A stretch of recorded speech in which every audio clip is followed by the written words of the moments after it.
Now a story about one of America's most prestigious universities, a well-known family, and a legendary American Indian leader. It's a story about secrets and bones and maybe about grave robbery. It's an 85-year-old riddle, and the solution may be hidden in the windowless headquarters of a mysterious society. The secretive Skull and Bones Society was founded at Yale University in 1832, and its members have included the elite of the elite. President Bush is a third-generation bonesman. He follows his father, former President Bush, and his grandfather, former Senator Prescott Bush. That's where the story really gets interesting. Many years ago, it's said Prescott Bush and other bonesmen dug up the grave of the legendary Apache leader Geronimo in Fort Sill, Oklahoma. Historian Mark Wortman, while he was doing his research, he uncovered a 1918 letter from a bonesman that suggests the Geronimo story is more than just legend. He said, "This is amazing. This is quite stunning to see this."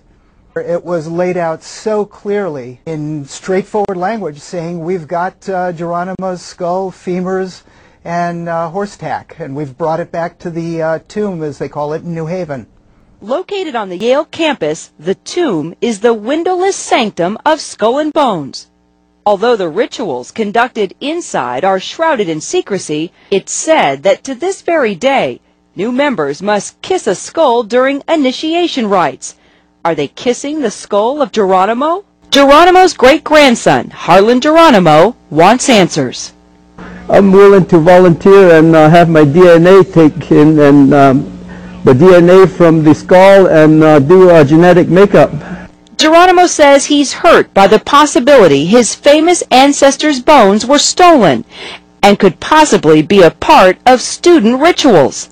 So now the great-grandson of Geronimo is asking for help from the grandson of Prescott Bush. I like to see, President Bush get involved in this issue and help return, the remains that was taken and also the artifacts that was taken back to the family, and have a proper burial, and restore the dignity back to my great-grandfather.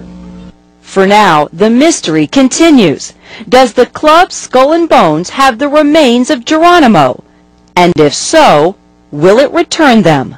When you desecrate a grave like of this nature, you upset the spirits. And sooner or later, the spirits will come after you. And ultimately, it's going to lead in death. That's what, I was told in our tradition. Well, we were unable to get any comment on the story from the Skull and Bones Society, but we did get a comment from Yale. Here it is. Skull and Bones is an independent organization that is responsible for its own activities, finances, etc. Like a number of other organizations, Skull and Bones was founded by Yale students, but it's not a part of Yale. They have their own building and they have their own rules.